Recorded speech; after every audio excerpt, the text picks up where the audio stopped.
Здравейте, колеги!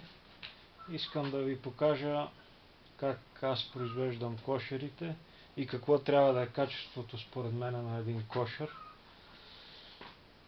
Тук в момента са два кошера с рамка на 160 мм височина, система Фарар. Ще обиколя с апарата, за да се видят от всичките 4 страни. Нарочно исках да ги заснема преди боядисването, защото тогава се вижда най-добре какво е качеството на кошера. Сега искам малко подробности по размерите да ви покажа. Аз предпочетох да правя кошерите си с фалцове, с гледна точка на това да могат да се използват и за подвижно пчеларство.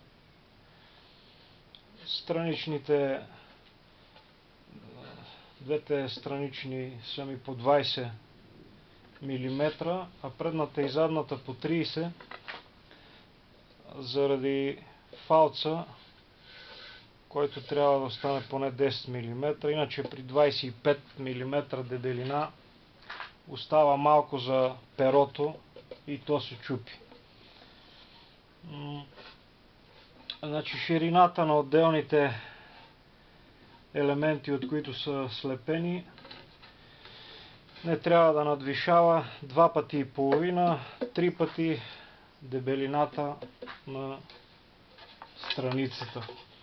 Сега, разбира се, има си и изключения, например при такива радиални дъски, където измятането е по-малко вероятно. Може и малко по-голяма ширина да се допусне. Искам да ви покажа и няколко типични случая на избягване на дефекти. Ето тук се вижда как е имало падлив чеп. Виждате, от към лицето всичко си е наред. Т.е. при подходящо разкрояване на материала няма никакъв проблем да се постигне едно такова качество. Ето тук, например, пак типичен случай.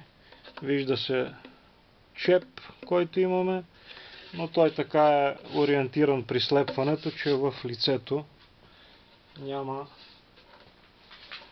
следи от него.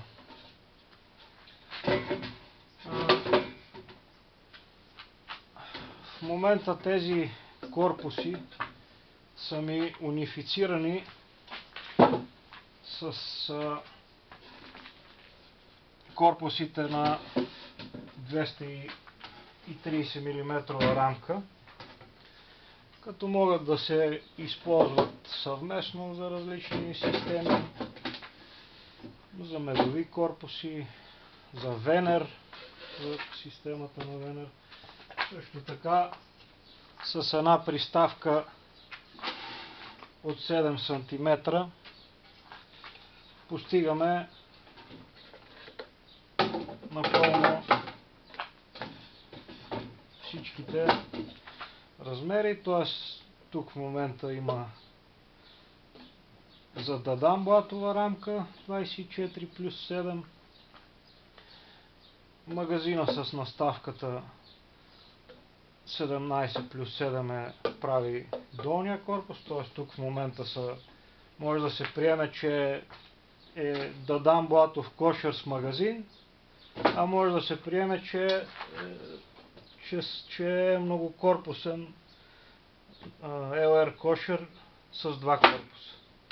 С тази приставка се постига пълна унификация. Задръжки на тези специално съм подготвил такова нещо, което ще бъде монтирано било от предните страни, било от страничните. Всеки си има различни предпочитания. За тях ще ви пусна отделни снимки как съм ги изработил. Според мен са удобни. Дъжда може да се стича без проблеми по този полукръг. Това е за сега. Благодаря ви за вниманието.